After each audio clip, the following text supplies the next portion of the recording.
Kabanata 3. Tapat ang pasabi, kung ang sinuman ay magsisikap na maging obispo, ay mabuting gawa ang ninanasa.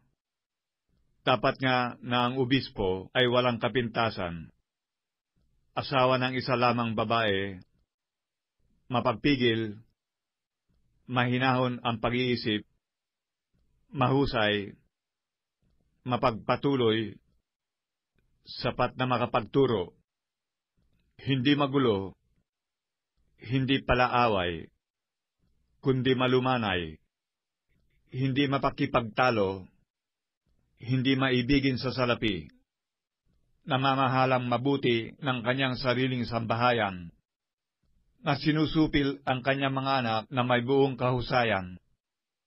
Ngunit kung ang sino man nga ay hindi marunong mamahala sa kanyang sariling sambahayan, paano makapamamahala sa Iglesia ng Diyos?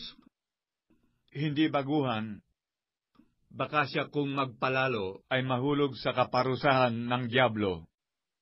Bukod dito'y dapat din namang siya ay magkaroon ng mabuting patutuo ng nasa labas. Baka mahulog sa kapintasan at silo ng dyablo. Gayon din naman ang mga diakono dapat ay mahuhusay, hindi dalawang dila, hindi mahilig sa maraming alak, hindi mga sakim sa mahahalay na kapakinabangan, na iniingatan ang hiwaga ng pananampalataya ng malinis na budhi.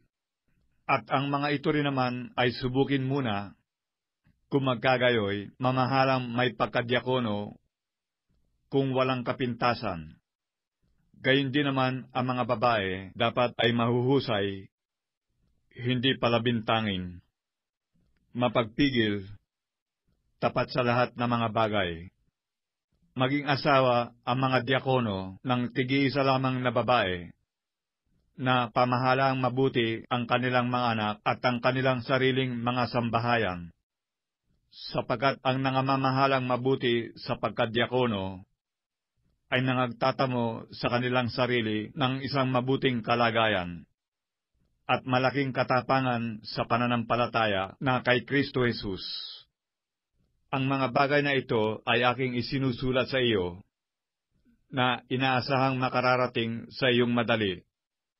Ngunit kung ako'y magluwat ng mahabang panahon, ay upang maalaman mo kung paano ang dapat sa mga tao na ugaliin nila sa bahay ng Diyos, na siyang Iglesia ng Diyos na buhay, at haligi at suhay ng katotohanan, at walang pagtatalo, dakila ang hiwaga ng kabanalan, yaong nahayag sa laman, pinapaging banal sa Espiritu, nakita ng mga anghel, ipinangaral sa mga bansa, sinampalatayanan sa sanlibutan, tinanggap sa itaas sa kaluwalhatian.